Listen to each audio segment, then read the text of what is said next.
হরে কৃষ্ণ। শুভ জন্মাষ্টমী জানাই সকল বন্ধুকে। আজকে একটা অন্যরকম ব্লগ শেয়ার করতে চলেছি।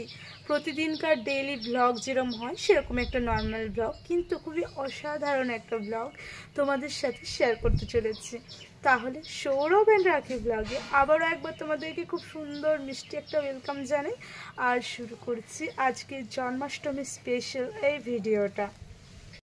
স্নান সবেমাত্র সম্পূর্ণ হলো, এবার ঘরের আলপনা দেওয়া, ঘর মোছা সব কিছু কিন্তু আগের দিন করে রেখেছিলাম।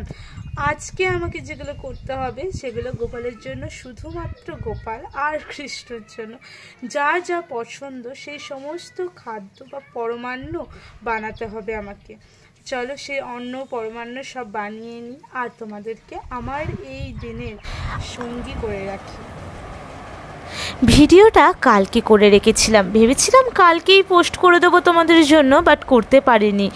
এতটা চাপ হয়ে গিয়েছিল যে আর ফোন নিয়ে বসার সুযোগ হয়নি। দেখো, কালকে আমি রাধাকৃষ্ণর জন্য সমস্ত ভোগ যে অর্পণ করব তার জন্য রান্না করতে শুরু করে দিয়েছিলাম। প্রথমে পরমান্ন রান্না করার পর এখানে কয়েকটা লুচি ভেজে নিচ্ছি, আর তার মাঝে আমি ফুলকপি আলুটা ভেজে নিয়েছিলাম তরকারির জন্য।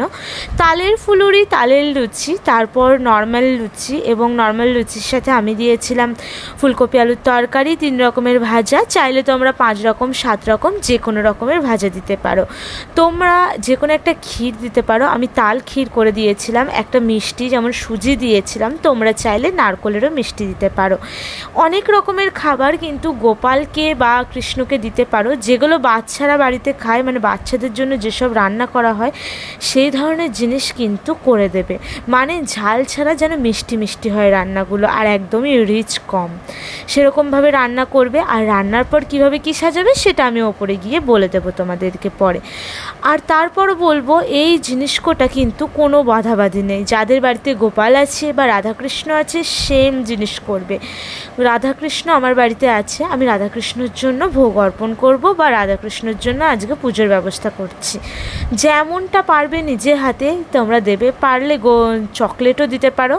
আর তোমরা গোপাল থাকলে তো অবশ্যই চকলেট, নাড়ু এগুলো দিতেই হয়। আমার দেখো মোটামুটি রান্নার হয়ে এসেছে, যা পেরেছি নিজের সামর্থ্যের মধ্যে করেছি। তবে চেষ্টা করবে সকাল সকাল উঠে স্নান সেরে সমস্ত জায়গায় গঙ্গা জল ছিটিয়ে নিয়ে তারপরে মানে তোমার যে কাজকর্ম সেগুলো করে নিতে। আর এই যে দেখো ঠাকুরটা একটু পরিষ্কার করে নিচ্ছি, যেহেতু মাটির নয় ওপরটা ফোমের, তাই আমি খুব ভালো করে একটা শুকনো কানি দিয়ে, পরিষ্কার কানি দিয়ে মুছে নিচ্ছি, পরিষ্কার করে নিচ্ছি। অবশ্যই গোপাল থাকলে কিন্তু সেক্ষেত্রে তোমাদেরকে গোপালকে স্নান করাতে হবে পঞ্চামৃত দিয়ে, গোপালকে নতুন বাঁশি অর্পণ করতে হবে এবং কৃষ্ণকেও নতুন বাঁশি অর্পণ করতে হয়। আর আরও অনেক কিছু আছে যেগুলো আমি এগিয়ে এগিয়ে দেখাচ্ছি। আর একটা জিনিস বলে দিই, আমি কিন্তু এখানে ভিডিওতে এগিয়ে গিয়ে কিভাবে তার বসার আসন পেতেছি এবং খাবার বা যে ভোগগুলো দিয়েছি সেই খাবার, ঠাকুরের খাবারগুলোতে একটা করে তুলসী পত্র কিন্তু অবশ্যই দিতে হবে, যেহেতু তোমরা কৃষ্ণকে বা গোপালকে ভোগ দিচ্ছ বা গোপালকে সেই অন্ন দিচ্ছ তার জন্য।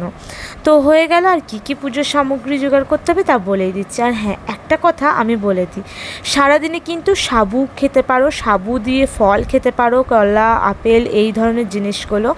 শুকনো যে মিষ্টি হয় মানে ছানার তৈরি সেই মিষ্টি খেতে পারো, এইসব জিনিসগুলো খেতে পারবে। ময়দার তৈরি জিনিস খেতে পারবে, সাদা আলুর তরকারি খেতে পারবে। তো দেখো এখানে আমি আসনটা তৈরি করে নিয়েছি, আসনটা তৈরি করে নিয়েছিলাম। একটা হলুদ বস্ত্র পেতেছি এবং হলুদ বস্ত্রের ওপর সামান্য চাল ছড়িয়ে দিয়েছিলাম, আর সামান্য চাল ফুল ছড়িয়ে দিয়ে তার ওপর কিন্তু ঠাকুরটা বসিয়েছিলাম। আর এখানে আমি 14 রকমের প্রদীপ দিয়েছি, ঘিয়ের প্রদীপ। এটা কিন্তু তোমরা না চাইলেও করতে পারো। আর এটা হচ্ছে পান, 3টে পান দিয়েছি, 3টে সুপুরি, 3টে এলাচ, 3টে লবঙ্গ দিয়েছি, আর 3টে ফুল দিয়েছি একটা পাতায়। এটা হচ্ছে খাবার যে অন্ন সেটা দিয়েছি, মানে অন্ন নয় ভোগ, 5 রকমের ভাজা, লুচি, ওখানে একটু সুজি, তোমরা চাইলে নারকল নাড়ুও দিতে পারো, যা খুশি, একটু সেমাই করে দিতে পারো। ওখানে আমি তাল ক্ষীর দিয়েছি, ওখানে একটু পরমান্ন রান্না করে দিয়েছি, ওখানে আমি ফুলকপি আলুর তরকারি দিয়েছি, একটা গ্লাসে জল দিয়েছি, সব আমি গুছিয়েছি। আর সবের ওপর কিন্তু একটা করে তুলসী পত্র দিয়েছি। এটা হচ্ছে তালের লুচি, তালের ফুলুরি, দেখতেই পাচ্ছ। ওগুলো মিষ্টান্ন আছে। আর এটা হচ্ছে একটু প্যান কেক, একটু মুরগি, একটু বাটার, একটু মিছরি। হ্যাঁ, এগুলো কিন্তু গোপালের খুব প্রিয়। আর এগুলো কৃষ্ণকেও তোমরা চাইলে দিতে পারো। আমি ওখানে গোটা ফল দিয়েছি, তোমরা চাইলে কুচিয়েও দিতে পারো। আর এগুলো তো ঠাকুরমশাইকে নৈবেদ্য। আর এই যে সামান্য জিনিসগুলো থাকে, কোষাকুষি, একটু সিঁদুর গোলা, একটু যে চন্দন বাটা লাগে, ফুল মালা, এই সবগুলো দিয়ে দিলেই হয়ে গেল তোমাদের পুজোর জোগাড়। ব্যাস, আর কিছুই না, খুবই সামান্য একটা জোগাড়। সেই দুপুর 1:30-2টোর সময় চান করেছি, তারপরেই লেগে গিয়েছিলাম কাজে। আর এখন বাজে সন্ধ্যে 6টা থেকে 6:10-15 হয়ে গেছে হয়তো। তো এখনই মানে 6টার সময় বামুন ঠাকুর আসার কথা, তো দেখি এখনো অবধি আসেনি। বাইরে প্রচুর বৃষ্টি হচ্ছে। আর মানে মুখ চোখ গা হাত পায়ে অবস্থা তো যাচ্ছে, তাই এবার একটু কাপড়টা ছেড়ে নেব এবং পুজোর বামুন ঠাকুরে আসার জন্য অপেক্ষা করব। চল, তোমাদেরকে কিন্তু পুজোটাও পুরোটা দেখাবো। আর যাদের যাদের একটু অসুবিধা হতে পারে বলে মনে হচ্ছে, আমি আজকে রাতে ভিডিওটা পোস্ট করে দেবো। কালকেও কিন্তু শ্রীকৃষ্ণ জন্মাষ্টমী আছে, তো তাদের জন্য হেল্পফুল হতে চলেছে। তো চলো দেখাই পুরো ভিডিওটা। এখনো অবধি অনেকটা আছে, স্কিপ না করে পুরোটা দেখার জন্য অনুরোধ রইল।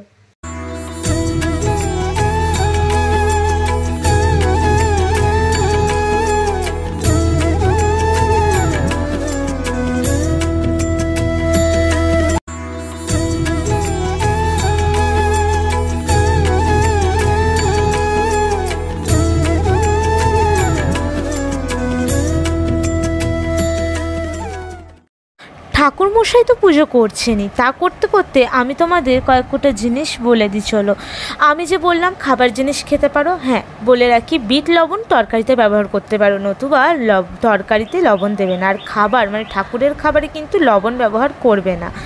হয়ে গেল তোমাদের জানা সবটা। তাহলে আবার কি, আজকে যারা যারা করছো, মানে যারা যারা আজকে ভিডিওটা দেখছো, তারা তারা রেডি করে নাও, দেখে শুনে নাও, দিয়ে তোড়জোড় শুরু করে দাও। ছোট্ট করে আয়োজন করলেও কিন্তু ঠাকুর তোমার সব আয়োজনই নেবে বা গ্রহণ করবে। আর এদিকে পুটকিটার দেখো, ওদিকে পুজো হচ্ছে আর ওদিকে বদমাইশি করে যাচ্ছে। আমাদের বাড়ির নাড়ুগোপালের কি, নাড়ুগোপাল না হলেও ছেলে বা মেয়ে সবই তো নারায়ণ, তাই না?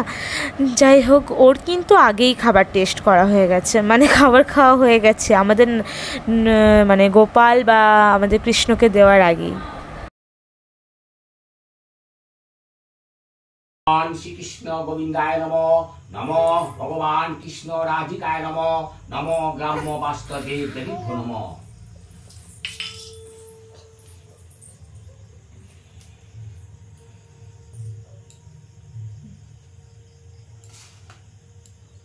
চন্দনেন সমালিপ্তে কুমকুমেন বিলেপিতে বিল্লপত্র কিতাপিরে এষ সচন্দন পুষ্পাঞ্জলি নমঃ কৃষ্ণ রাধিকায় নমঃ।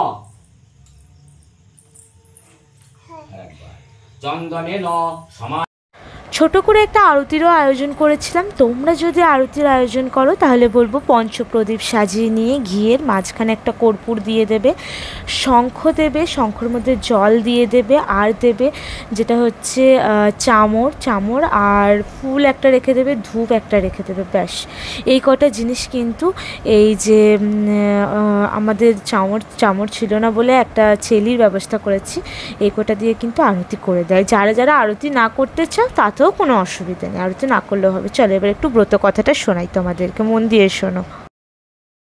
জন্মাষ্টমী ব্রত কথা। মথুরায় উগ্রসেন নামে এক অতি ধার্মিক রাজা ছিলেন। তার ছেলে কংস এক সময় খুব অত্যাচারী হয়ে উঠল। সে তার বাবার রাজ সিংহাসন জোর করে কেড়ে নিল।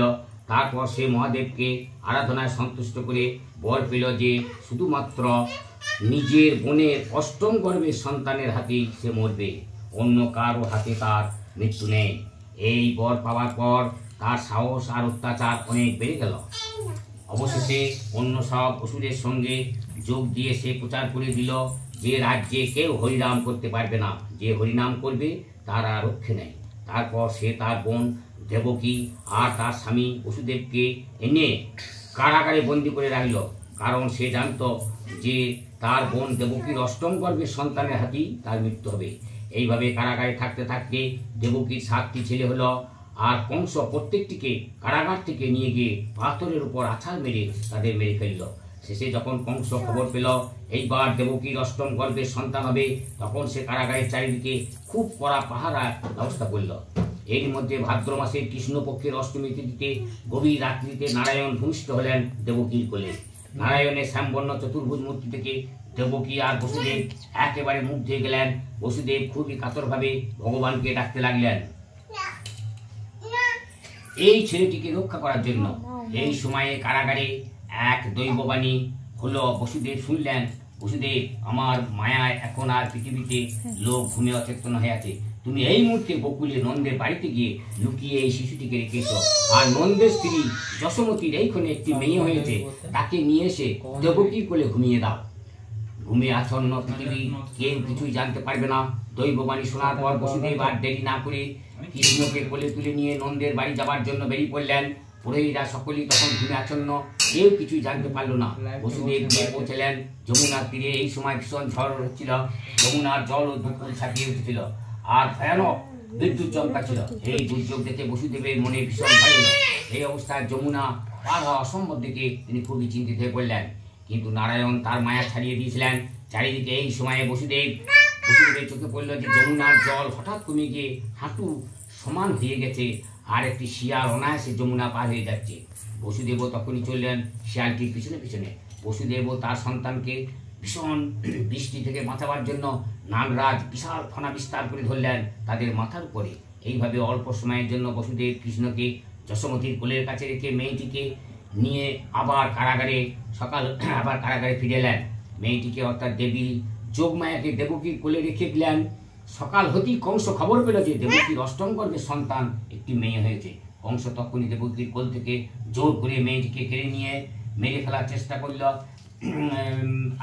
মেরে ফেলার জন্য দেবকী অনেক অনুনয় বিনয় করল, কিন্তু কংস কোনো মুহূর্তে তার হাত থেকে মেয়েটিকে শূন্যে উড়ে দিয়ে যোগমায়া সৃষ্টি ধারণ মূর্তি ধারণ করে মিলিয়ে গেলেন।